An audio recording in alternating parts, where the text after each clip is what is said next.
You need to confirm once whether you are able to see the screen and sound is proper.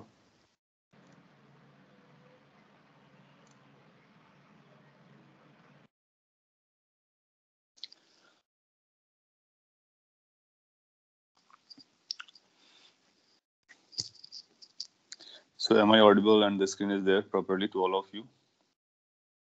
If yes, we can proceed. Yes, sir. Good.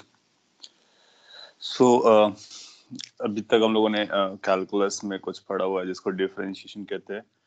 Last test भी आपने उस पर लिखा, differentiation और vector पर. तो differentiation एक tool होता है जिस टूल को हम लोग यूज करके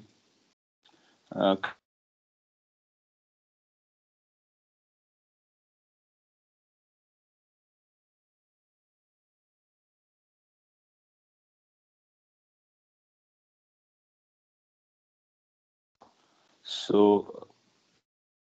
differentiation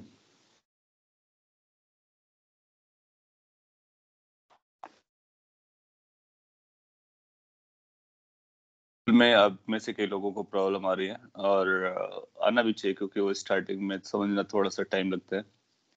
तो मैं चेन रूल को एक बार फिर से बता देता हूँ.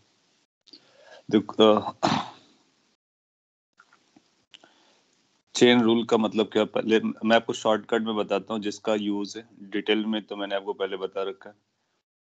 डिटेल में बताने का मतलब क्या होता है कि जब डिफरेंट वेरिएबल्स होते हैं तो हमको कैसे डील करना होता है. शॉर्टकट में ये लेट्स से कि आपको y as a function of x दिया गया या y as a function of t दिया गया. ठीक है.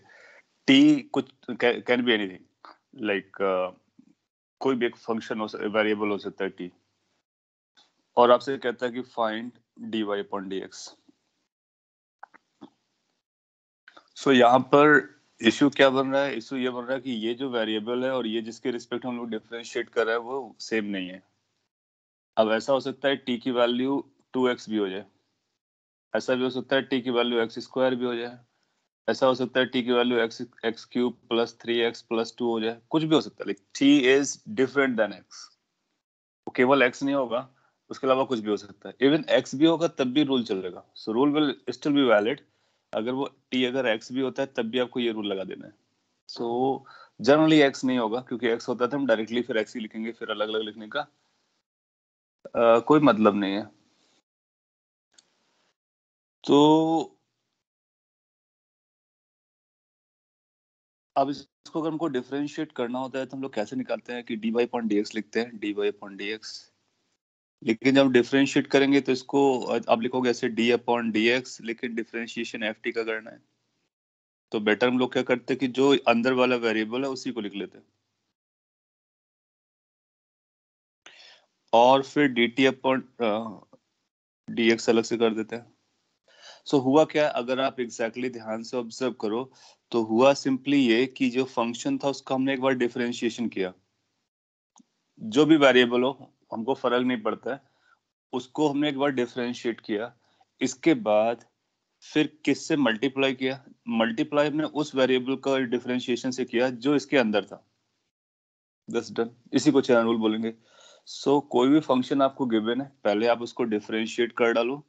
डिफरेंशिएट करने के बाद उसके अंदर जो वेरिएबल चल रहा था उसका फिर से डिफरेंशिएट करो और मल्टीप्लाई करो.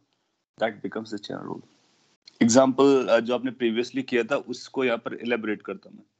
जैसे आपने एक एग्जाम्पल किया था कि y की वैल्यू लेट से साइन x क्यूब है. अब आप ध्यान से ऑब्जर्व करो, ये जो x क्यूब है वो अगर साइन x होता तो हमारा cos x हो जाता है डिफरेंशिएशन. लेकिन ये एक अलग वेरिएबल है, आप ऐसा बोल सकते हो, या एक फंक्शन है. तो अगर आपको यहाँ पे हमको dy अपॉन dx निकालना होगा तो हम इस लॉजिक से जाएंगे. लॉजिक क्या कहेगा, पहले फंक्शन को डिफरेंशिएट कर डालो. भूल जाओ t कोई है, आप चाहो तो इसको t मान सकते हो, बट अगर आपको जल्दी में करना होता है तो t जैसा सब्स्टिट्यूशन नहीं करेंगे, डायरेक्टली आगे बढ़ेंगे. सो हम लोग क्या करेंगे, इसको पहले डिफरेंशिएट कर देंगे. दैट मीन्स इसको डिफरेंशिएट करेंगे, मतलब किसको डिफरेंशिएट करेंगे, साइन को डिफरेंशिएट करेंगे. साइन का डिफरेंशिएशन आता है cos. जो भी लिखा था उसको लिख दिया. अब आपको क्या करना है, जो अंदर लिखा था जिसका फंक्शन हुआ था उसको फिर से डिफरेंशिएट करना है. और मल्टीप्लाई करना है। तो ये एक नया स्टेप आपको लेके आना पड़ता है। जो आपने नया स्टेप लेकर के आए वो कौन से लेके आए कि पहले तो आपने उसको डिफरेंशिएट किया जो भी फंक्शन है, जैसे कि यहाँ पे डिफरेंशिएट किया, फिर मल्टीप्लाई करेंगे किसके डिफरेंशिएशन से, जो इनसाइड पे चल रहा था, जिसका फंक्शन चल रहा था। तो ये अपना बन जाएगा एक्स क्यू का डिफरेंशिएशन आपको आता है, एक्स क्यू का डिफरेंशिएशन हो जाएगा 3x² और ये बन जाएगा cos x पावर 3। डन, ये हमारा डिफरेंशिएशन हो गया। इसी को हम लोग चेयर रूल कह देते हैं। यू नीड टू सिंपली सी कि कौन सा फंक्शन है, पर उसको डिफरेंशिएट करो, फिर उसके अंदर क्या है जो उसके अंदर, उसको डिफरेंशिएट करके मल्टीप्लाई करो। अगर ये कई बार आ रहा है तो आपको कई बार इसी को रिपीट करते रहने का। जैसे कि क्लास में क्वेश्चन किया था sine of, cos of, log of, बहुत सारे अंदर फंक्शन बनाए थे मैंने, तो वो कर दिया था। एक दो और एग्जाम्पल मैं आपको पिक करके बताता हूँ। जैसे कि अगर आपसे कोई बोलता है चेन रूल से रिलेटेड कि अगर y की जो वैल्यू है, लेट्स से y की वैल्यू साइन क्यूब एक्स है, साइन क्यूब एक्स,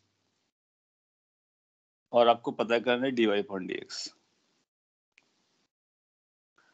तो हम लोग कैसे प्रोसीड करते हैं। अब लॉजिक समझिए, सेम लॉजिक है। पहले तो हम देखेंगे कि इसको क्या लिख सकते हैं, इसको लिख सकते हैं साइन एक्स का होल क्यूब। तो ये x raise to power n जैसा फॉर्मूला पहले लगाएंगे, क्योंकि पहले पावर वाला फॉर्मूला आएगा। जब इसको हम लोग डिफरेंशिएट करेंगे, so let's go with the power. Power में 3 आउटसाइड आ जाएगा, और जो भी लिखा हुआ उसकी पावर n-1 3-1 हो जाएगी। फिर आपको रियलाइज होगा कि जो हमने यूज किया वो x नहीं था, तो उसको अलग से डिफरेंशिएट करके मल्टीप्लाई करेंगे। तो जब उसको अलग से डिफरेंशिएट करके मल्टीप्लाई करेंगे तो ये चेन रूल हो गया अपना। अब ये क्या बोलेगा अपने को, 3 sine square x into sine x का कॉस एक्स। ये समझ में आ रहा है। यू सी अ फंक्शन कि कौन सा है, पहले पावर है, फिर साइन है, फिर कॉस है, फिर लॉग है, उसी ऑर्डर पे आप डिफरेंशिएट करते हुए चले जाते हैं। लेट्स से कि अगर हम एक और एग्जांपल लिखता हूँ और मैं सॉल्व करता हूँ, अब देखना कि क्या हम वही रूल लगा रहे हैं। लेट्स से y की वैल्यू कोई आपको बोलता है कि this is cos x² plus 2 x plus 1 की रेस पावर 4 है, cos पावर 4 ये लिखा हुआ है। नाउ यहाँ पर अपने को फिर से ये फंक्शंस को देखना किस तरह से, ये cos की पावर है यानी पूरे की पावर है, तो इसको आप ऐसे भी लिख सकते हो cos of x² plus 2x plus 1 whole raise to power 4। पहले something power 4 something power n वाला फॉर्मूला चलेगा। dy/dx क्या बनेगा अपना, पावर वाला फॉर्मूला लगाओ, x रेस्ट पावर n वाला जो होता है इसको x जैसा ट्रीट करके, t जैसा ट्रीट करके, तो ये बन जाएगा 4, जो भी है उसको ऐसा रखो, और पावर n-1 दैट इज 3। फिर आपको रियलाइज होगा कि अपने को डिफरेंशिएट करना होगा ये जो t था अंदर वाला, तो इसको डिफरेंशिएट करो। जब आप इसको डिफरेंशिएट करोगे तो cos का डिफरेंशिएशन लगेगा, ये तो सिंप्लीफाई हो गया। इतना डिफिकल्ट आपसे पूछेगा नहीं फिजिक्स में, बट फिर भी मैं आपको रूल बता रहा हूँ।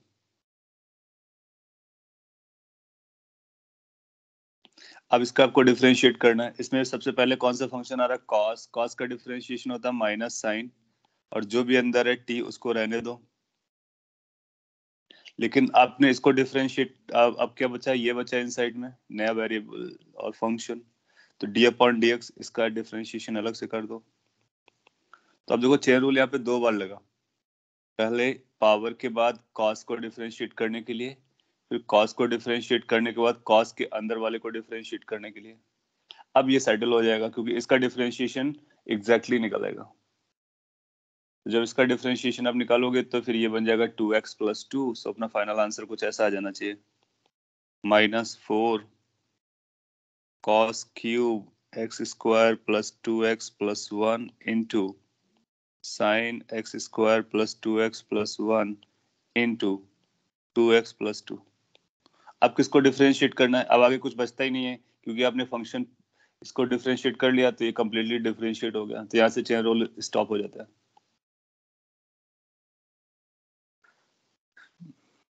दो इतना डिफिकल्ट नहीं आएगा, बट आपको लॉजिक समझना है पहले जो फर्स्ट फंक्शन आ रहा होगा उसको डिफरेंशिएट करोगे, उसके फिर इनसाइड वाला जो फंक्शन बनेगा इसको बोलेंगे पावर वाले को पहला फंक्शन। फिर कॉस उसके इनसाइड है तो इनसाइड वाले फंक्शन को डिफरेंशिएट, कॉस के इनसाइड में ये फंक्शन है उसको डिफरेंशिएट करेंगे। अब इसके इनसाइड में कोई फंक्शन नहीं है तो स्टोरी खत्म हो गई। So we keep on differentiating, we keep on differentiating. यहाँ पे हम लोग t यूज नहीं कर रहे हैं क्योंकि t यूज करेंगे तो हमारी कैलकुलेशन लेंथी हो जाएगी, फिर भी वही आएगा। हम चाहे तो पहले इसमें किसको cos इस पूरे को t मान सकते हैं, ये जो अंदर लिखा हुआ है तो ये t रेज़ पावर 4 बन जाएगा।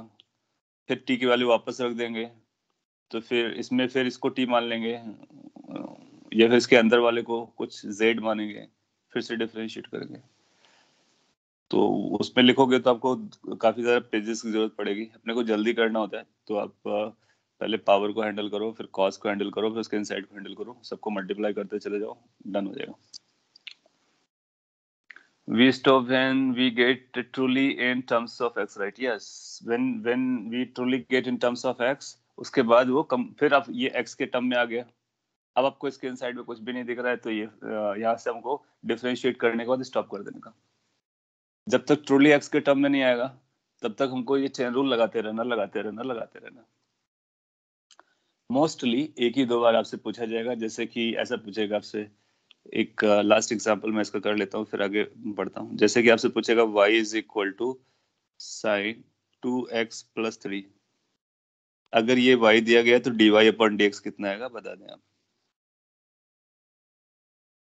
इस तरह के क्वेश्चंस अपने फिजिक्स में यूज होने वाले हैं कि लाइक एक के इनसाइड में एक ही फंक्शन मिलेगा, मल्टीपल फंक्शंस नहीं आएंगे, मैथ्स में आ सकते हैं।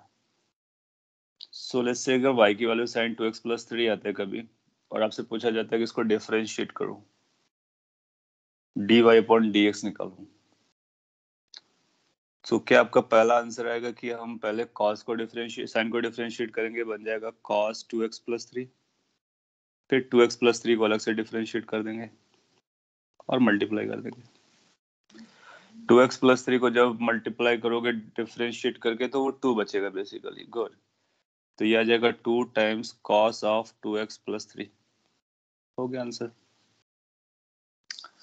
So 2 times cos of 2x plus 3 is going to be the perfectly correct answer. So ये 2 कैसे आया? ये जो 2 आया वो चेन रूल की वजह से आया। 2 लगाना अपने लिए इम्पोर्टेंट है, जितना इम्पोर्टेंट साइन को cos में कन्वर्ट करना है। फाइन, सो ये आपका चेन रूल है, आगे भी यूज होता रहेगा तो आप ऑब्जर्व करते रहिए कहाँ पे यूज किया। जब भी कभी हम लोग डिफरेंशिएट करेंगे चेन रूल जरूर लगाएंगे, अगर वो लग रहा है, अगर ट्रूली एक्स का फंक्शन नहीं जा रहा है तो। ओके, सो डिफरेंशिएशन की ये टेक्निक है, यह होगा एक बार डिफरेंशिएशन। और जैसे ये dy अपॉन dx आ गया ना, अब ध्यान से देखो ये भी फंक्शन ऑफ x है, इसको हम 2 बार भी डिफरेंशिएट कर सकते हैं, 3 टाइम्स डिफरेंशिएट कर सकते हैं, 4 टाइम्स डिफरेंशिएट कर सकते हैं, n number of time differentiate कर सकते हैं। तो उसको बोलते हैं हायर ऑर्डर ऑफ डिफरेंशिएशन। जब हम लोग हायर ऑर्डर ऑफ डिफरेंशिएशन को डील करते हैं, सो लिख देते हैं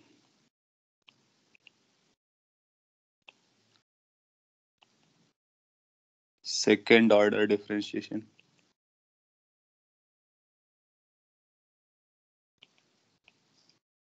सो अगर आपको y गिवन है, लेट से y की वैल्यू आपको दिया गया है,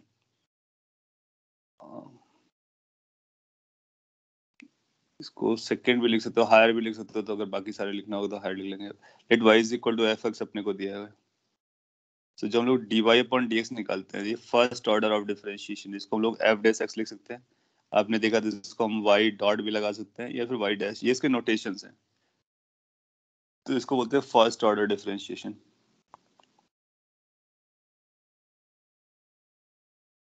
और सिंपली डिफरेंशिएशन।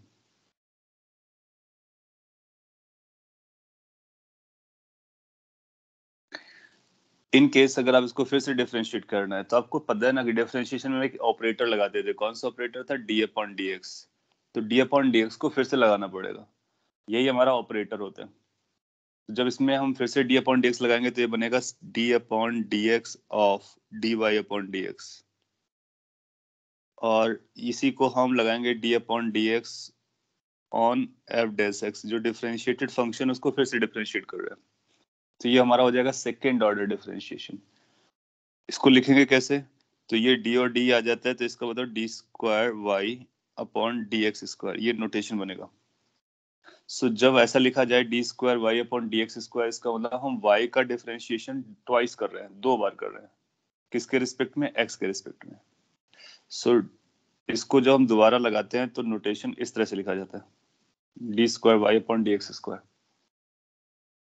So, इसकी जो वैल्यू आएगी इसको हम लोग इस तरह से लिखेंगे, इसको जब दोबारा डिफरेंशिएट करोगे तो जो भी आएगा उसको हम एफ डबल डैश एक्स लिखेंगे। तो जब डबल प्राइम लगाओ, डैश लगाओ, इसका मतलब इसको 2 बार डिफरेंशिएट किया गया है। कई बार लोग इसको ऐसे भी इंडिकेट कर लेते हैं, वाई डबल डॉट।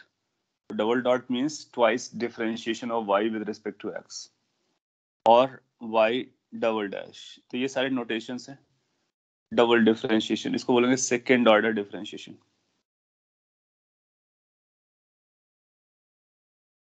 रूल अपने वही रहेंगे, पहले आप फर्स्ट ऑर्डर को डिफरेंशिएट करो, इसके बाद जो बचता है उसको फिर से फ्रेश तरीके से डिफरेंशिएशन करो, जैसे आप जानते हो लॉजिक्स, उसी लॉजिक के अकॉर्डिंग। फिर थर्ड टाइम, फिर फोर्थ टाइम, फिर फिफ्थ टाइम भी कर सकते हैं। तो अगर कभी हमको थर्ड टाइम करना हो, थर्ड ऑर्डर करना हो, तो एक बार फिर से इस पर d upon d x apply कर देंगे। Third time d upon d x apply करेंगे तो ये बन जाएगा d cube y upon d x cube, और you can write it as f triple dash x, और you can write is y triple dot, और you can write y triple prime. ये इसको बोलेगा 3 times third order of differentiation लिखा गया। You can keep on doing for n number of times. So अगर हम लोग nth ऑर्डर की बात करें, सो nth ऑर्डर में लिखा जाएगा d n y upon d x n और एक्स रेस्ट पावर एन। इसका मतलब आपने n टाइम्स डिफरेंशिएट किया। लॉजिक क्या रहेगा? पहली बार आप डिफरेंशिएट करो, जो भी आ रहा है उसको फिर से डिफरेंशिएट करो, फिर से उसको डिफरेंशिएट करो, keep on differentiating till n times. Denote करने के तरीके कई सारे हो सकते हैं, इसको f dash n n y dash लगा देना आपको, और इसमें एन डॉट्स लगा देने हैं, और इसमें भी एन टाइम्स इसको लगा देना है, डैश एन टाइम्स है, सब एन टाइम्स लगाना है अपने को। आपसे नहीं पूछा जाएगा फिजिक्स में अपने को कहाँ तक जरूरत पड़ेगी, फर्स्ट ऑर्डर की पड़ेगी, सेकेंड ऑर्डर की पड़ेगी, बहुत ज्यादा होगी तो थर्ड ऑर्डर की पड़ेगी, उससे ज्यादा नहीं। और लॉजिक अपने रूल्स सारे वही रहेंगे जो अभी तक आपने लर्न किया। आपने लिखा so we keep differentiating a function then will it come zero. It depends कि कौन सा फंक्शन है। कुछ फंक्शंस होते हैं जैसे पोलिनोमियल फंक्शंस होंगे एक्स रेस्ट पावर वाले, वो रिड्यूस होते जाएंगे, रिड्यूस होते जाएंगे, और 1 को पहुंच जाएंगे, फिर 0 को पहुंच जाएंगे। लेकिन कुछ ऐसे फंक्शंस होते हैं जैसे साइन एक्स हो गया ना, तो साइन एक्स को आप डिफरेंशिएट करोगे तो कॉस एक्स बन जाएगा, कॉस को फिर से डिफरेंशिएट करोगे माइनस साइन बनेगा, फिर से डिफरेंशिएट करोगे कॉस बनेगा। सो वो कॉस और साइन आपस में बदलता रह जाएगा, तो कभी वो 0 नहीं जाएगा।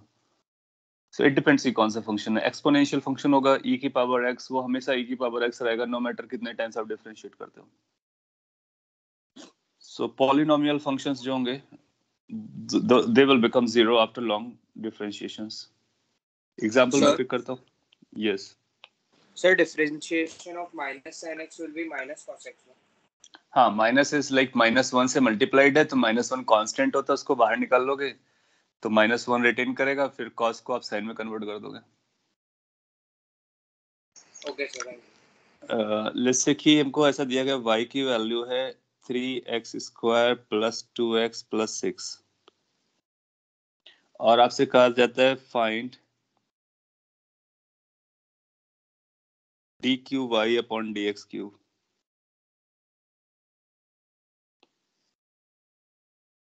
सो अगर आपसे कोई बोलता है कि इसको d cube y upon d x cube निकालना है, मीन्स व्हाट? आप पहले इसको एक बार डिफरेंशिएट करो, फिर इसको 2 बार डिफरेंशिएट करो, फिर इसको 3 टाइम्स डिफरेंशिएट करो, और देखो आपका क्या आंसर आता है। आप लोग 0 बता रहे हो, गुड। सो ये जब हमको D cube upon d x cube निकालना होगा, दैट मीन्स 3 टाइम डिफरेंशिएशन करना होगा, तो हम 1 गो पे नहीं कर सकते हैं, इसको हम स्टेप वाइज करेंगे। तो इसके सोल्यूशन के लिए अपने को क्या करना होगा, पहले अपने को d y upon d x निकालना पड़ेगा। So हम बोलेंगे dy upon dx, that means differentiation of this, अब तक आपको समझ में आ गया होगा, इसको जब डिफरेंशिएट करेंगे तो ये आएगा 3x² का बनेगा 2x प्लस 2x का बनेगा 1, 6 का हो जाएगा 0। दैट मीन्स dy/dx की वैल्यू हमारे पास 6x प्लस 2 आ गई। अच्छा, अब अपने को निकालना है d2y/dx2, तो इसको फिर से डिफरेंशिएट करना है। 6 बाहर आएगा, x का डिफरेंशिएशन 1 हो जाएगा, 2 का डिफरेंशिएशन 0 होता है क्योंकि कांस्टेंट है। इसका मतलब d2y/dx2 पूछा जाता है तो हमारा आंसर 6 आ जाता है। आपसे पूछा गया d3y/dx क्यूब, तो इसका आंसर कितना हो जाएगा? कांस्टेंट का डिफरेंशिएशन 0 आ गया। अब अगर आपसे कोई और नेक्स्ट लेवल का पूछा जाएगा तो 0 को डिफरेंशिएट करेंगे। अब आप कितने भी डिफरेंशिएट करते रहो, सबका आंसर क्या आता रहेगा? 0 आता रहेगा, 0 आता रहेगा।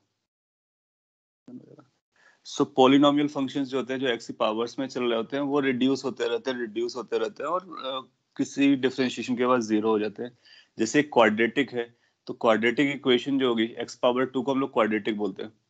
तो ये जो क्वाड्रेटिक रिलेशन है ना, ये सेकेंड डिफरेंशिएशन तक रहता है, थर्ड के बाद वो 0 हो जाएगा, या थर्ड से 0 हो जाएगा। क्यों? क्योंकि x² है ना, हाईएस्ट पावर x² है। एक बार डिफरेंशिएट करने से x में आ जाएगा, 2 बार डिफरेंशिएट करने से कांस्टेंट बन जाएगा, फिर इसके बाद 0 होना स्टार्ट हो जाएगा।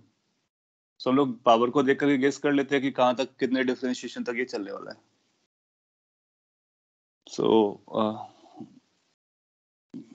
ये एग्जांपल हो जाता है। एक और एग्जांपल ले लेते हैं। जैसे आपको दिया गया y की value, y is equal to let's say 3 sin 2x दिया गया, और आपसे कहता है फाइंड dqy/dx3। अभी भी हम थर्ड ऑर्डर का डिफरेंशिएशन आपसे पूछ रहे हैं। सो आपको 3 टाइम्स डिफरेंशिएट करके बताना है कि इसकी वैल्यू कितनी आने वाली है। ट्राई कीजिए।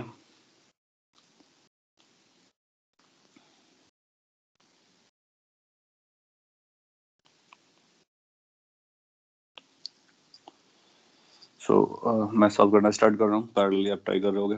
तो फर्स्ट टाइम डिफरेंशिएशन निकालोगे dy/dx में 3 कांस्टेंट है, साइन का डिफरेंशिएशन करोगे cos आज 2x आ जाएगा, फिर चेन रूल लगाओगे d/dx ऑफ 2x करोगे। बेसिकली ये आपके पास जो बनेगा दैट विल बिकम 2x का आंसर 2 आएगा, तो 6 टाइम्स cos 2x आ जाएगा।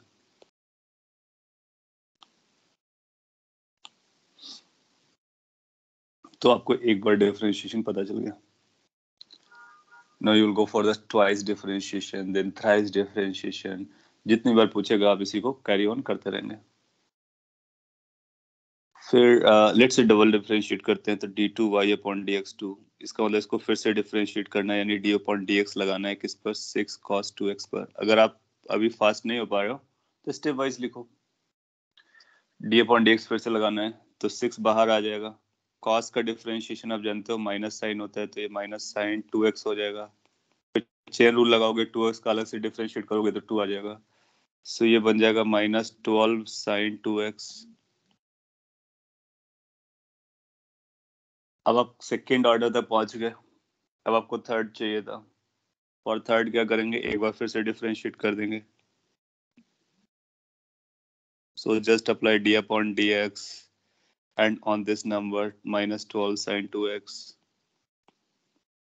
सो -12 बाहर आ जाएगा, साइन का cos हो जाएगा 2x, 2x का फर्दर डिफरेंशिएशन करोगे चेन रूल लगा करके तो 2 आ जाएगा।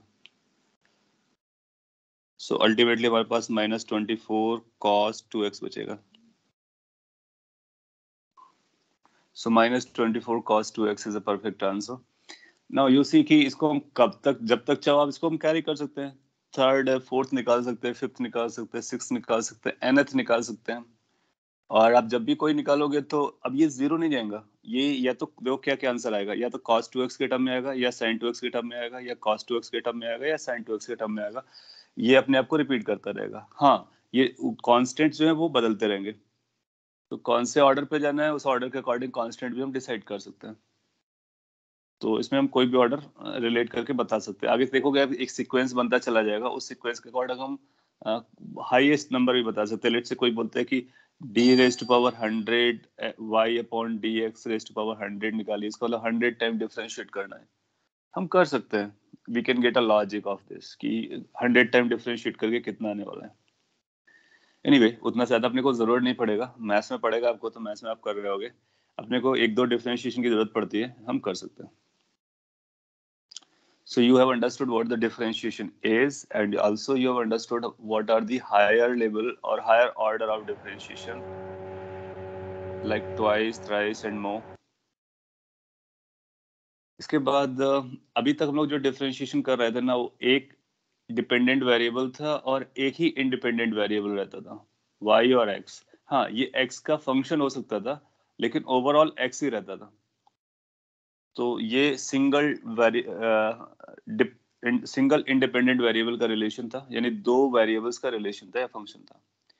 आगे चल करके फिजिक्स में भी ऐसी जरूरत पड़ेगी कि हमारा जो डिपेंडेंट वेरिएबल होगा वो एक से ज्यादा वेरिएबल पे डिपेंड कर रहा होगा, तो उस समय कैसे डिफरेंशिएट करेंगे, क्योंकि यहाँ तो हमको पता था कि यहाँ पर x है तो dy अपॉन dx पकड़ लिया। तो उस केस में हम लोग क्या करते हैं, तो उसके बारे में समझ लेते हैं। उसको बोलते हैं पार्शियल डिफरेंशिएशन। तो एक कॉन्सेप्ट होता है पार्शियल डिफरेंशिएशन।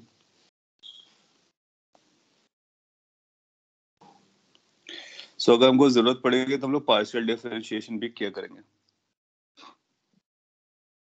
ना पार्शियल डिफरेंशिएशन कैसे करना होता है वो मैं आपको बताता हूँ। लेट्स से हमारा एक फंक्शन है y, और ये जो y है वो डिपेंड करता है x और t पे। हम कोई और भी नंबर नाम ले सकते हैं, z ले सकते हैं, u v ले सकते हैं, p q ले सकते हैं, वो आपकी चॉइस है। सो जब कभी ऐसा आपको दिया गया है, इसका मतलब क्या है, इसका मतलब ये है कि y is a function of x as well as t। Now जहां पर x एक इंडिपेंडेंट वेरिएबल है, t एक इंडिपेंडेंट वेरिएबल है,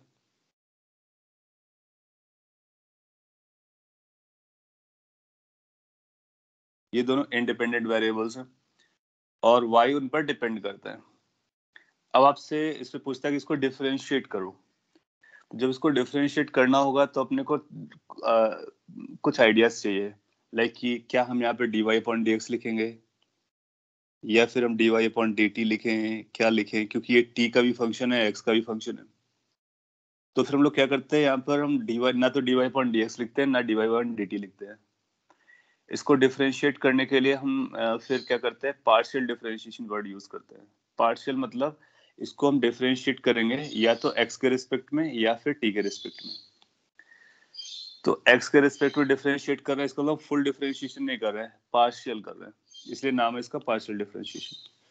सो इसका नोटेशन कैसा आएगा, ऐसा d ना बना करके डेल बनाते हैं, del y upon del x।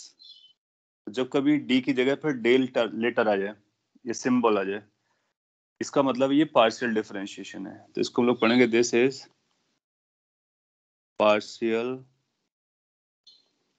Differentiation of y with respect to x।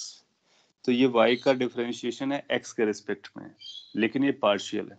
क्यों? क्योंकि t भी था।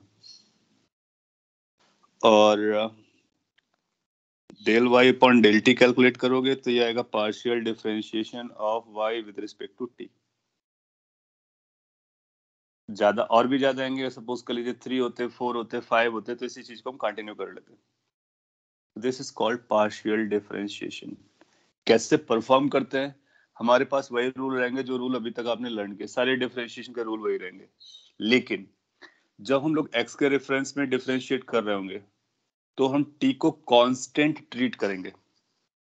हमारे पास मल्टीपल वेरिएबल्स होने वाले हैं, उन मल्टीपल वेरिएबल्स में हम जिसके रिस्पेक्ट में ट्रीट डिफरेंशिएशन करते हैं उसको छोड़ करके बाकी सारे वेरिएबल्स को एज अ कांस्टेंट ट्रीट किया जाएगा। तो जब आप इसको परफॉर्म कर रहे होगे, so t will be treated as constant, ये आपको याद रखना है। और जब हम लोग ये परफॉर्म कर रहे होंगे तो फिर x को ट्रीट किया जाएगा as a constant.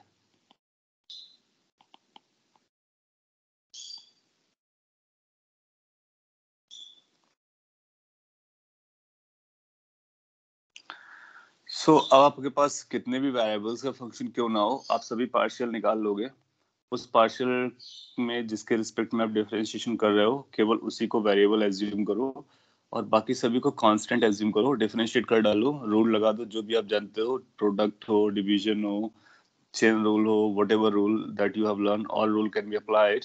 Simplify it, whatever is going to be, that will become your answer. So multiple variables वाले questions को भी आप deal कर सकते हो. Now इसमें अगर फिर अगर अपने को कभी dy निकालना होता है, dy, तो dy को लिखते कैसे हैं? dy को लिखते हैं del y upon del x dx plus del y upon del t dt. तो कभी आपको d के टर्म में निकालना होगा तो d का टर्म का सिंबल ये चलता है. That means differentiation of y is equal to partial differentiation of y with respect to x into differentiation of x plus partial differentiation of y with respect to t into differentiation of t. So जैसे वहां पे dy upon dx term use करते थे, यहाँ पर हम लोग लिखेंगे dy is equal to this, यानी dy जो है वो dx और dt दोनों पे डिपेंड करता है. अब आप चाहो तो dx से डिवाइड कर लो तो ये dy by dx हो जाएगा और ये ऐसा बचेगा del y upon del x, ये dt by dx बन जाएगा. तो दोनों तरफ आपको डिवाइड करना पड़ेगा. आप dt से भी डिवाइड कर सकते हो. सो अगर आपको डिफरेंशिएशन लिखना है तो ये डिफरेंशिएशन है और ये पार्शियल डिफरेंशिएशन है. So this is called differentiation.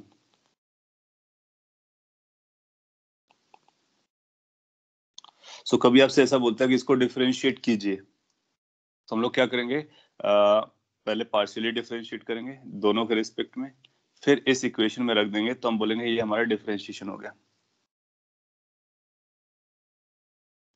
Copy कर लीजिए नोटेशंस, पार्शियल डिफरेंशिएशन और डिफरेंशिएशन. डी और डेल में अंतर होता है, del for partial, d for complete differentiation, ऐसा यूज करते हैं हम लोग. सिंगल वेरिएबल होगा तो फिर आपको डी डेल लगाने की जरूरत ही नहीं है. सपोज कर लीजिए टी नहीं होता है, ये टी कांस्टेंट होता है तो dt की वैल्यू क्या हो जाती है, जीरो हो जाती है. जैसे dt की वैल्यू जीरो हो जाती तो dy upon dx partial differentiation के बराबर हो जाता. तो हम वहां से क्रॉस वेरीफाई कर सकते हैं. आपके लिए हो सकता है हो क्या सकता है, ये प्रोबेबली आपके लिए नए टर्म्स होंगे, थोड़ा सा टाइम लगेगा, डाइजेस्ट दें. हाँ अभी हम लोग एग्जांपल लेंगे, definitely we will take some example और आपको उसको यूज एक दो मैं करके बताता, एक दो आप सॉल्व करेंगे. सो अगर आपने कॉपी कर लिया तो मैं एग्जांपल की तरफ चलूं.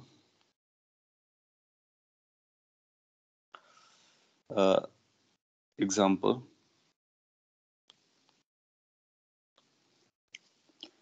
लेट्स से कि y की जो वैल्यू दी गई है, और या फिर हम लोग ऐसा बोल लेते हैं, ठीक है y रखते, कोई टेंशन नहीं, y is equal to x square z plus x square plus z square. So एक y फंक्शन दिया गया है तो y किस पर डिपेंड कर रहा है, y is depending on x, y is depending on z. Basically मैंने आपको जो दिया है वो ऐसा दिया, y is a function of x, z. तो ये दो वेरिएबल का फंक्शन मैंने आपको दे रखा है.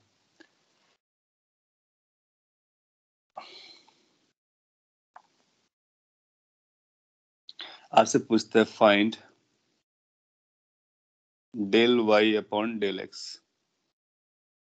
तो अपने को del y upon del x चाहिए, तो आपको क्या करना है, इसको डिफरेंशिएट करना है. तो आप बोलोगे डेल अपॉन डेल x लगाना है इस नंबर पर, किस पर, एक्स स्क्वायर जेड पर plus x square plus z square पर. याद क्या रखना है, आप x के रेफरेंस पे डिफरेंशिएट कर रहे हो, treat others as a constant.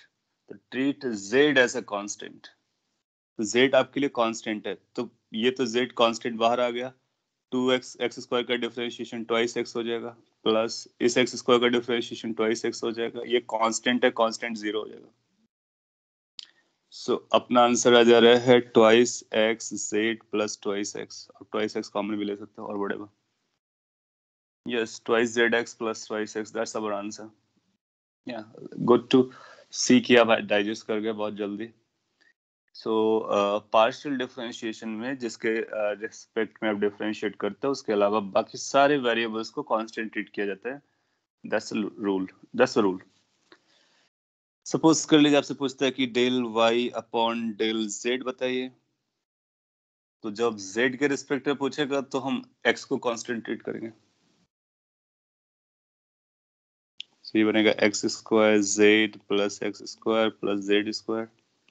Now differentiated, ये बन जाएगा आपके पास एक्स स्क्वायर, ये हो जाएगा 0, ये 2z, तो आपका आंसर आ जाएगा x square plus 2z, x square plus 2z।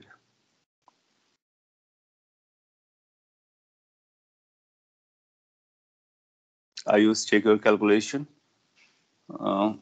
अपने को क्या करना है, एक्स को वेरिएबल रखना है एंड जेड के रेफरेंस में डिफरेंशिएट कर देना है। एक और एग्जांपल मैं देता हूं, अब आपको क्विकली आंसर देना है, फिर हम लोग आगे बढ़ जाएंगे।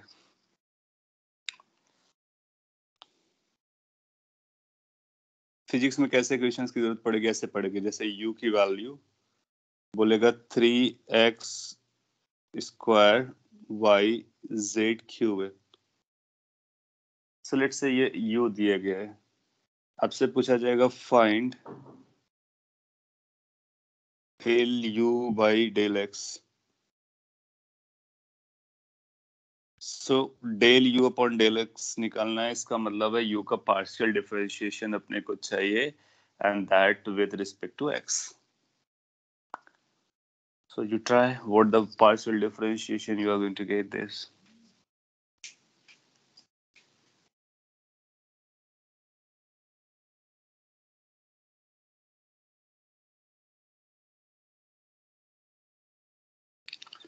Okay. So आप 3 को बाहर निकाल लोगे, y को आउटसाइड निकाल लोगे, zq को आउटसाइड निकालोगे, क्योंकि ये सारे के सारे कांस्टेंट जैसे हैं, और जो डिफरेंशिएशन लगाओगे वो x पर लगाओगे, x स्क्वायर आएगा। x स्क्वायर का डिफरेंशिएशन 2x होता है, यू नो दैट। तो ये 2x बन जाएगा, सो ये आएगा 3yz cube into 2x। Ultimately it will become 6xyz cube. 6xyz cube answer आ जाएगा। गुड। सो हम x के रिस्पेक्ट में इसको पार्शियली डिफरेंशिएट कर दिया। सिमिलरली अब इसको y के रिस्पेक्ट में पार्शियली डिफरेंशिएट कर सकते हैं, z के रिस्पेक्ट में पार्शियली डिफरेंशिएट कर सकते हैं। तो अगर मैं y के रिस्पेक्ट में लिखूं तो आप क्या जस्टिफाई कर पाओगे? This will become 3x square z cube, और z के रिस्पेक्ट में पार्शियली डिफरेंशिएशन अगर मैं परफॉर्म करूं तो ये बन जाएगा 9x square y z square. You can check it. So ये दोनों आप वेरीफाई कर लीजिए क्या सही किया है मैंने, और अगर आप भी करते तो क्या यही करते। अगर यस तो अपना काम हो रहा है, इसका मतलब आप डिफरेंशिएशन पार्शली समझ रहे हो and you can perform it. Yes, good. ये तो हुआ पार्शियल डिफरेंशिएशन, राइट। इसको भी हम मल्टीपल टाइम्स डिफरेंशिएट कर सकते हैं। ट्वाइस पार्शियल डिफरेंशिएशन किया जा सकता है, थ्राइस पार्शियल डिफरेंशिएशन किया जा सकता है। जैसे कि यहाँ पर ये जो हम लोगों ने कैलकुलेट किया, यहाँ पर अगर कोई आपसे पूछता है del square u upon del x square बताइए, इसका मतलब हम पार्शियल डिफरेंशिएशन करेंगे, 2 बार करेंगे एक्स के रिस्पेक्ट में। तो अगर आपसे ये कभी पूछा जाए, जो कि फिजिक्स में पूछा जाएगा, तो इसका मतलब हुआ कि हम इसको पहले एक बार डिफरेंशिएट करेंगे, फिर से एक बार डिफरेंशिएट करेंगे एक्स के रिस्पेक्ट में। सो जब आप इसको दोबारा कर रहे होगे तो बेसिकली ये ऑपरेटर है डेल अपॉन डेल एक्स, इसको अप्लाई करना है। ये जो बचा हुआ निकला हुआ आंसर था, तो ये 6xyz क्यूब हो जाएगा। एक्स के रिस्पेक्ट में डिफरेंशिएट करना है, बाकी सारा कांस्टेंट है, तो 6yz क्यूब बचेगा। तो ये आपका सेकेंड ऑर्डर पार्शियल डिफरेंशिएशन हो गया। नाउ अगर आपसे पूछा जाए कि del cube u upon del x cube निकालिए, तो ये थर्ड ऑर्डर डिफरेंशिएशन हो गया partially with respect to x. It will keep on doing the same step जो अभी तक करते आ रहे हैं। अब आप देखोगे इसमें y और z बचा था सेकेंड टाइम, तो आप बोलोगे इसमें डेल अपॉन डेल एक्स लगाना है, लेकिन किस पर लगाना है? 6yz क्यूब पर। 6 तो कांस्टेंट है, y को भी कांस्टेंट ट्रीट कर रहे हैं, z को भी कर रहे हैं, क्योंकि हमारा वेरिएबल x चल रहा है, तो ये पूरा पूरा कांस्टेंट माना जाएगा। और अगर ये कांस्टेंट माना गया तो इसका आंसर 0 हो गया। गुड। सो हम इस तरह से इसको higher order of partial differentiation calculate कर लेते हैं। गुड। सो आपने लर्न किया, काफी इंटरेस्टिंग और इम्पोर्टेंट पॉइंट्स लर्न किए। हायर ऑर्डर डिफरेंशिएशन क्या होता है, पार्शियल डिफरेंशिएशन क्या होता है, पार्शियल में हायर ऑर्डर कैसे हम पता कर सकते हैं, सारे कुछ आपको पता कर दिया।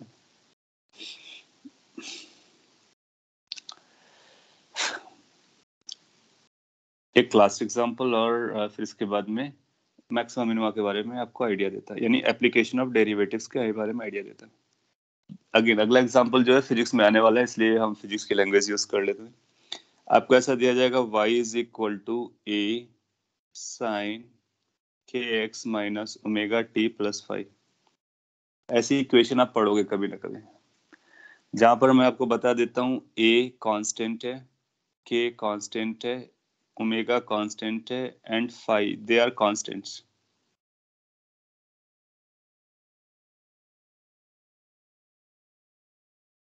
अगर a के ओमेगा 5 कांस्टेंट है तो वेरिएबल कौन कौन सा चल रहा है, वेरिएबल आपको मिल रहा है y is a variable, x is a variable, t is a variable. So y is a function of position and time in physics, और ऐसा बोल लो यहाँ पर y is a function of x and t। अपने को जरूरत पड़ेगी निकालने की, इसका आंसर आपको ध्यान से देना होगा। Find del y upon del x। अपने को पार्शियल डिफरेंशिएशन करना है इस y का x के रिस्पेक्ट में। तो क्या हम कर सकते हैं partial differentiation of this y with respect to x? What you need to do, you need to differentiate this with respect to x, treat t as a constant, that's all. So I'm waiting for a minute to get your answer. Del y upon del x.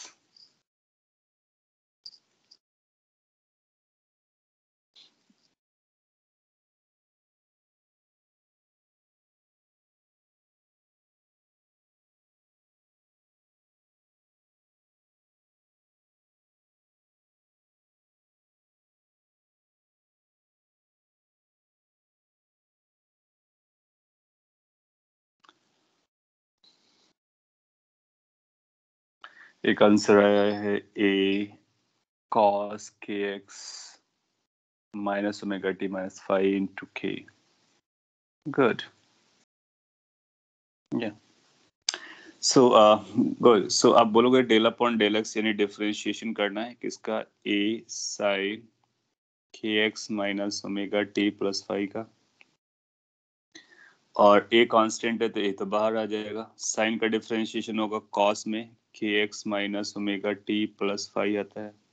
फिर आप बोलोगे chain rule लगाना पड़ेगा, क्यों, क्योंकि cos के अंदर केवल x नहीं था, तो चेन रूल के अकॉर्डिंग ये बनेगा kx minus omega t plus five. इसका फिर से डिफरेंशिएशन करना है, इसका पार्शियल डिफरेंशिएशन करना है, तो फाइव और ओमेगा t कैसा रहा होगा, कांस्टेंट, तो x का डिफरेंशिएशन साथ k आ जाएगा। तो हमारे पास आंसर आ जाएगा a इंटू के cos kx minus omega t plus 5. That will become partial differentiation of this expression with respect to x. Good.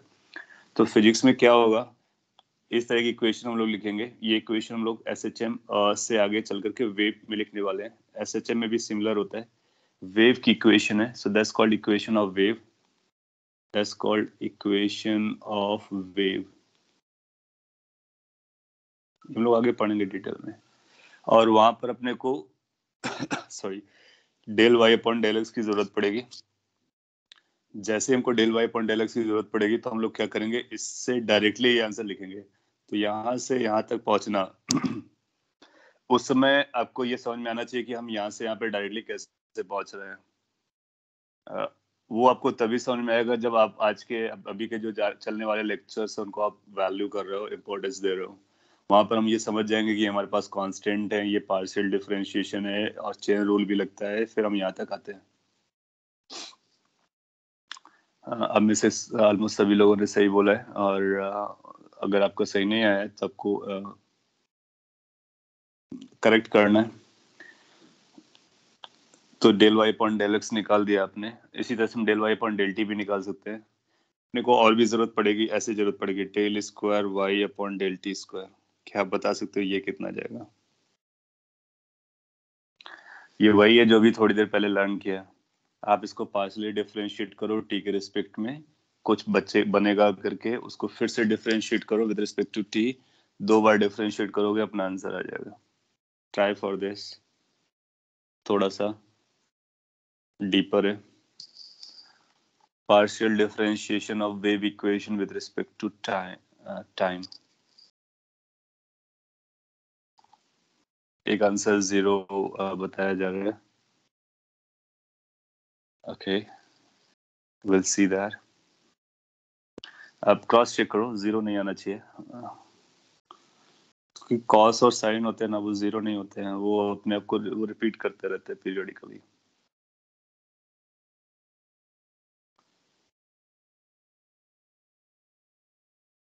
Twice differentiate करना है आपको, twice.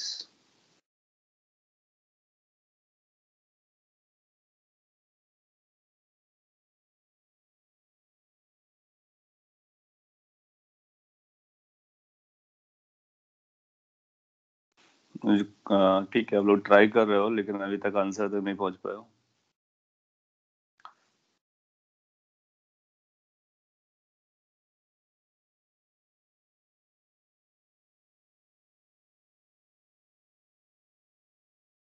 I can think of stuff. थोड़ी सी प्रैक्टिस के बाद आप यूज्ड हो जाओगे। So if you follow all the steps, you will be able to do, क्योंकि आपने partial differentiation x का निकाल रखा है। काफी हद तक क्लोज जा रहे हो, but not till the answer.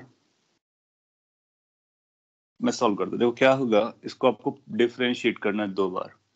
तो आपको इसको डिफरेंशिएट करना होगा जो डिफरेंशिएट होकर के आएगा उसका। तो पहले आप इसको पार्शियली डिफरेंशिएट करोगे टी के रिस्पेक्ट में, फिर उसका ट्वाइस डिफरेंशिएशन करोगे। अंडरस्टूड? तो पहले इसका हम पार्शियल डिफरेंशिएशन यहाँ पे कर लेते हैं, del y upon del t. तो आप पाओगे कि a रहेगा cos, साइन बन जाएगा cos में, kx माइनस ओमेगा टी आएगा +5। मैं शॉर्ट में कर रहा हूँ। चेन रूल के अकॉर्डिंग इसको फिर से डिफरेंशिएट करना होगा आपको t के रिस्पेक्ट में, तो वहां से माइनस ओमेगा निकलेगा, क्योंकि t का कॉफिशिएंट माइनस ओमेगा है तो माइनस ओमेगा निकलेगा। तो आपके पास आएगा माइनस ए ओमेगा कॉस के एक्स माइनस ओमेगा टी +5। ये d del y upon del t है, just like del upon del x ना। जब हमने x के रिस्पेक्ट में किया था तो x का कॉफिशिएंट मल्टीप्लाई हुआ था करके, t के रिस्पेक्ट में करेंगे तो जो t का कॉफिशिएंट है वो मल्टीप्लाई होगा करके माइनस ओमेगा। बाकी सिमिलर स्टोरी हो जाएगी। अभी तक किसी ने ओमेगा स्क्वायर बोला? नहीं बोला। के स्क्वायर आप बोल रहे हो, के रिस्पेक्ट में नहीं करना है ना। अब देखो क्या होगा, अब हमारे पास क्या आ रहा है, माइनस ए ओमेगा कॉस के एक्स माइनस ओमेगा टी +5। अब इसको फिर से t के रिस्पेक्ट में करना है। अब ध्यान से ऑब्जर्व करो कि माइनस ए ओमेगा तो कांस्टेंट है, बाहर आ जाएगा। कॉस का डिफरेंशिएशन आएगा, कॉस का डिफरेंशिएशन माइनस साइन आता है, और ये बनेगा के x minus omega t +5। Understood? फिर आपको पार्शियल डिफरेंशिएशन फिर से करना पड़ेगा चेन रूल के लिए, के एक्स माइनस ओमेगा टी +5 ना। यहाँ से जब डिफरेंशिएट करोगे यहाँ से माइनस ओमेगा बचेगा, क्योंकि टिक बाकी सारे 0 हो जाएंगे, माइनस ओमेगा आएगा। तो अपने पास ये माइनस माइनस प्लस हो गया, तो ये बनेगा ए ओमेगा साइन के x minus omega t +5, and from here you will get minus omega. So overall आ जाएगा माइनस ए ओमेगा स्क्वायर साइन के x minus omega t +5। So A omega square, एक माइनस भी आएगा। ये माइनस क्यों आ रहा है वो आपको समझना होगा, क्योंकि जब हम प्रोडक्ट रूल लगाएंगे तो इसका डिफरेंशिएशन से मल्टीप्लाई करेंगे, तो टी का कॉफिशिएंट माइनस ओमेगा है तो माइनस ओमेगा बचेगा बार बार। आई कैन थिंक ऑफ, थोड़ा सा चैलेंजिंग गया होगा, बट अगर आप इसके स्टेप को वॉच करोगे, सो पहली बार ये फर्स्ट ऑर्डर डिफरेंशिएशन मैंने अलग से करके दिखाया, सेकेंड ऑर्डर के लिए फिर इसको यहाँ पे सब्स्टिट्यूट किया है, और फिर इसको परफॉर्म किया है the way we have learned. आप लोगों ने क्या किया है, आप लोगों ने x का डिफरेंशिएशन और t का डिफरेंशिएशन मर्ज कर दिया और कुछ प्लस माइनस के मिस्टेक्स किए। और तीसरा जो एरर किया है आपने, वो चेन रूल का ध्यान सही से नहीं रखा। तो आप देखो चेन रूल कितना इंपॉर्टेंट होता है। अगर चेन रूल हम सही से नहीं लगाएंगे तो ये माइनस ओमेगा हम नहीं लिखेंगे, या फिर यहाँ से जो माइनस ओमेगा आ रहा है वो नहीं लिखेंगे, तो फिर हमारा आंसर बदल जाएगा, फिर गलत हो जाएगा। सो माइनस ए ओमेगा स्क्वायर साइन के x minus omega t plus 5 आते हैं। सो हम एक बार डिफरेंशिएट कर सकते हैं, ट्वाइस डिफरेंशिएट कर सकते हैं, इससे ज्यादा अपने को जरूरत नहीं पड़ेगी। इसको एक बार घर पे फिर से वॉच कीजिए, और इनफैक्ट आप क्या कीजिए, इसको दोनों को डिफरेंशिएट कीजिए सेपरेटली, और फिर इसको निकालिए, फिर चेक कीजिए जो मैंने निकाला है क्या आप एग्जैक्टली मैच करा पाते हो या नहीं। नहीं आता है तो नेक्स्ट क्लास पे आपको हमसे पूछना है। तो ये हुआ पार्शियल डिफरेंशिएशन, ये टफेस्ट है। इससे ज्यादा टफ पूरा फिजिक्स में नहीं आएगा, पूरा फिजिक्स में नहीं आएगा। अभी तुम लोग स्टार्टिंग किया है। सो फिजिक्स में जो हाईएस्ट पार्शियल डिफरेंशिएशन टफ वाला आता है वो ये है, वही मैंने आपको करवाया। सो अगर ये आप समझने से भी समझ जाते हो तो अपना काम होता है।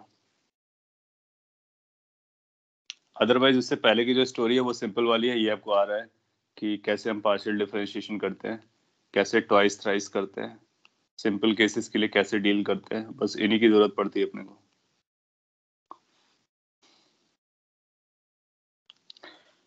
आगे बढ़ते हैं और अपने पास फ्यू मिनट्स है, तो मैं आपको ब्रीफ अप करा देता हूँ कि एप्लीकेशन ऑफ डेरिवेटिव्स क्या है। ये जो डिफरेंशिएशन है उसका एप्लीकेशन क्या है।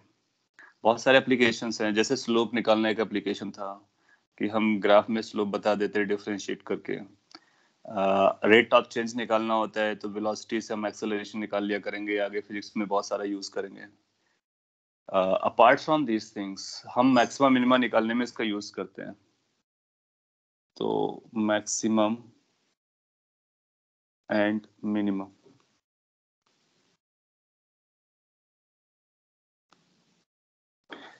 फिजिक्स में कई बार आपने ऐसे क्वेश्चन देखे होंगे कि एक पार्टिकल चल रहा है, उसकी स्पीड दी गई है या फिर कुछ पाथ दिया गया है, कुछ दिया गया है, आपसे पूछेगा बताइए मैक्सिमम वेलोसिटी कितनी होगी, या फिर आपसे पूछेगा कि मैक्सिमम कितना डिस्टेंस ट्रैवल करेगा, या पूछेगा कि किसी ऑब्जेक्ट पे कितना मैक्सिमम फोर्स एक्ट करेगा या कितना मिनिमम फोर्स एक्ट करना चाहिए। पॉइंट इज कि मिनिमम और मैक्सिमम जैसे टर्म्स बहुत बार यूज होते हैं, और जब ये बहुत बार यूज होते हैं तो हमको केवल फोर्स नहीं निकालना होता है, बल्कि फोर्स की मिनिमम वैल्यू निकालनी होती है या मैक्सिमम वैल्यू निकालनी होती है। सिमिलरली डिस्प्लेसमेंट की मिनिमम मैक्सिमम वैल्यू निकालनी होती है। तो सारी क्वांटिटीज के लिए हमको मिनिमम मैक्सिमम की जरूरत पड़ती है। जब कभी हमको मिनिमम मैक्सिमम की जरूरत पड़ेगा तो हमारे पास जितने भी कॉमन सेंस है या फिर जितने भी साइंटिफिक सेंस है सब लगाएंगे। अगर हमको कुछ भी नहीं समझ में आएगा तो ये हमारे पास एक अल्टीमेट तरीका है, इससे हम आंसर अब फाइनली जरूर बता देंगे, नो मैटर कौन सा क्वेश्चन है, क्या स्टोरी चल रही है। एक पावरफुल मेथड है डिफरेंशिएशन, जिससे हम किसी भी फंक्शन की या किसी भी रिलेशन की मैक्सिमम वैल्यू या मिनिमम वैल्यू बता देते हैं। कैसे बताते हैं वो मैं आपको ब्रीफ अप कर देता हूँ, एक एग्जांपल से ब्रीफ अप करता हूँ, और फिर उसका कॉन्सेप्ट है जो और प्रैक्टिस है जो नेक्स्ट क्लास में कर लेंगे। तो मैं एक एग्जांपल से पहले स्टार्ट करता हूँ। लेट्स से कि आपको कोई ऐसा दिया गया, एक फंक्शन दिया गया y की वैल्यू, और y की वैल्यू दी गई है कुछ x square minus 2x plus 4, ये दिया गया। आप इसमें x की वैल्यूज रखोगे तो y की वैल्यूज आपको मिलती हैं। जैसे कि अगर हम यहाँ पे x की वैल्यू रखेंगे तो y की वैल्यू हमको मिलेंगी। x की वैल्यू हम 0 रखते हैं तो y की वैल्यू अपने को 4 मिल जाएगी। x की वैल्यू 1 रखते हो अगर आप, तो 1 माइनस 2 दैट इज माइनस 1, ये 3 मिल जाएगा। x की वैल्यू अगर माइनस 1 रखते हो तो फिर आपको 3 प्लस 4 7 मिल जाएगा। इस तरह से आप x की वैल्यूज रखते रहो, y की वैल्यूज आपको मिलती रहेंगी। y की वैल्यूज को अगर आप अरेंज करोगे तो बहुत सारे नंबर्स होंगे। उन नंबर्स में कोई सबसे छोटा नंबर होगा, सबसे लीस्ट नंबर होगा। जैसे 4 3 7, अगर तीनों में से कंपेयर करना होता है तो हम बोलते हैं कि 3 छोटा है सबसे। लेकिन अगर हम सारे नंबर्स को रखेंगे तो बहुत बड़ी लिस्ट आएगी। न केवल 0 के बाद 1, 0 के बाद 0.1 भी ले सकते हैं, 0.01 भी ले सकते हैं, बहुत सारे नंबर्स बनाए जा सकते हैं। तो पॉइंट इज कि y की मिनिमम या मैक्सिमम वैल्यू क्या होगी, कैसे निकालेंगे। तो ये भी हम लोग आइडेंटिफाई कर सकते हैं कि क्या मिनिमम होगा भी या नहीं, या मैक्सिमम होगा भी या नहीं, होगा तो कितना होगा। लॉजिक क्या चलता है, अगर इसकी मैक्सिमम और मिनिमम निकालनी है तो फर्स्ट स्टेप हमारा होगा कि इसको हम डिफरेंशिएट करेंगे dy/dx।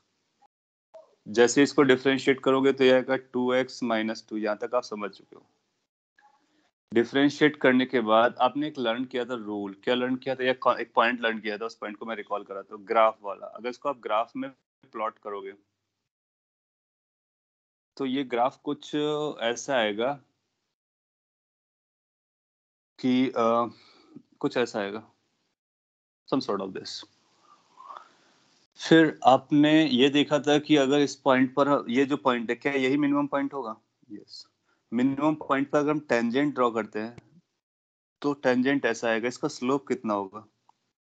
तो स्लोप का मतलब होता है dy/dx, और हम जानते हैं हॉरिजॉन्टल लाइन का स्लोप 0 होता है।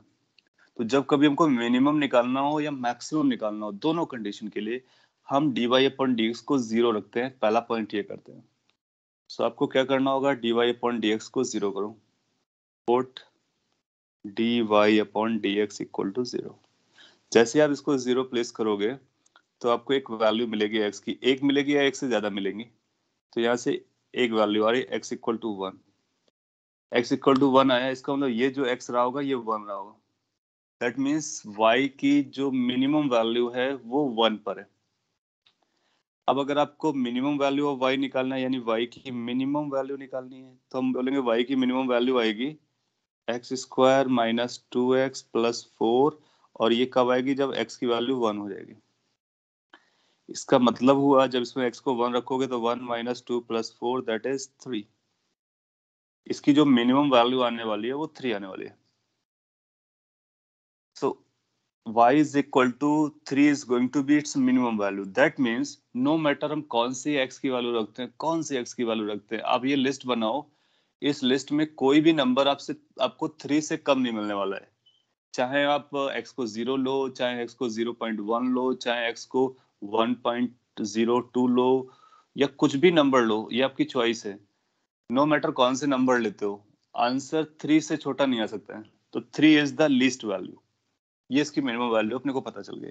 किस पॉइंट पर मिल रही है ये वैल्यू, x इक्वल टू 1 पर मिल रही है। तो x इक्वल टू 1 पर इसकी 3 वैल्यू मिल रही है, हमको पता चल गया।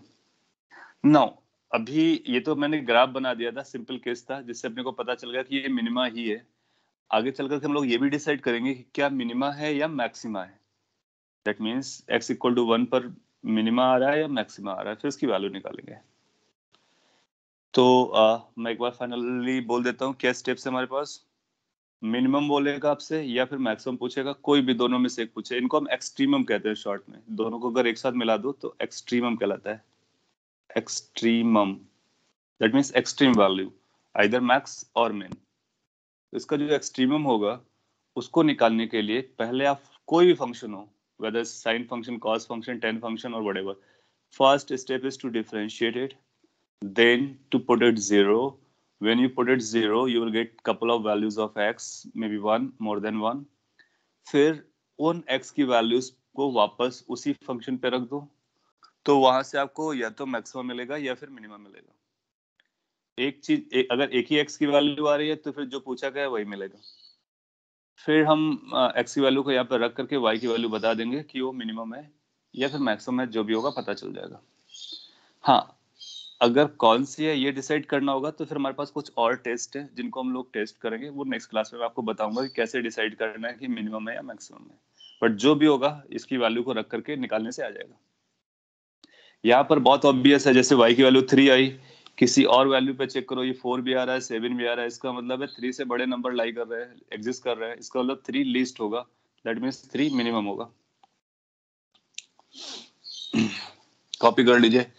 हाँ, सेकेंड डेरिवेटिव हम लोग यूज करेंगे to decide whether it's going to be max और मिन। तो ये जो लॉजिक आप लर्न करोगे, कॉन्सेप्ट लर्न करोगे, ये बहुत हेल्पफुल होगा। सिंपल केसेस के लिए तो आप कॉमन सेंस से बता सकते हो, लेकिन जो टफ केसेस होते हैं और हमारे पास कोई और मेथड वर्क नहीं कर रहा होता है तो फिर ये मेथड हमेशा रहेगा। और हम उसको डिफरेंशिएट करके 0 रख करके डिसाइड करके बता देंगे कि मैक्सिमम कितना है, मिनिमम कितना है, किस वैल्यू पर है। ओके, आपने लिखा can you explain the concept of how minimum x equal to 1 in terms of slope and graph. Minimum का मतलब होता है कि जहाँ पर जैसे अगर 1 मिनट के लिए आप इस ग्राफ को मान लो कि ये ग्राफ करेक्ट है, तो लीस्ट वैल्यू क्या होगी, सबसे नीचे होती है, जहां से ऐसे टर्न अप करके ऊपर हो रहा था तो ये लीस्ट वैल्यू है। फिर ये y की वैल्यू ज्यादा है, कैसे डिसाइड कर सकते हो? अब देखो यहाँ पर जो y आएगा एक अलग वैल्यू आएगा, ऊपर जाओगे y अलग होंगे, यहाँ पे y और बड़ा होगा और बड़ा होगा, तो y की सबसे छोटी वैल्यू कहाँ पर है, नीचे है। इसका मतलब ये जो पॉइंट है नीचे वाला, ये y की सबसे कम वैल्यू लेके चलता है, दैट मींस ये y की मिनिमम वैल्यू लेके चलता है। और जब कभी मिनिमम आता है तो वहां पर टेंजेंट अगर आप ड्रॉ करते हो तो टेंजेंट हॉरिजॉन्टल हो जाती है, और हम लोग जानते हैं हॉरिजॉन्टल टेंजेंट का स्लोप कितना होता है, 0। रिकॉल द प्रीवियस क्लासेस जिसमें हम लोगों ने बात की थी, हॉरिजॉन्टल लाइन का स्लोप 0 होता है। इसका मतलब अगर मिनिमम होगा तो स्लोप हमारा क्या आएगा, 0। स्लोप का मतलब होता है dy अपॉन dx, इसका मतलब dy अपॉन dx को 0 करना है और वहां से x मिल जाएगा। तो ग्राफ के टर्म में whenever you get a horizontal straight line or touching line or tangent, that means it will be touching either at the peak और एट द लोवेस्ट पॉइंट, क्योंकि यहाँ पे टेंजेंट और कहीं पे टेंजेंट बनाओगे तो वो कट करेगी, टच नहीं करेगी। नेक्स्ट क्लास में कुछ और भी मैं आपको एग्जांपल लेकर के एलेबोरेट करूंगा और कुछ क्वेश्चंस इसकी प्रैक्टिस कर लेंगे ताकि कॉन्फिडेंट हो जाओ। फिर हम लोग इंटीग्रेशन पढ़ना स्टार्ट करेंगे। ओके, चलेगा, काफी टाइम आपका हो गया, ले लिया मैंने, और आपका नेक्स्ट क्लास वेट करेगा, तो आप उसको अटेंशन दीजिए। आज के लिए इतना ही है, कोई शॉर्ट क्वेश्चन हो तो आप पूछ सकते हो, otherwise we have done for the day. Thank you guys and have a great time.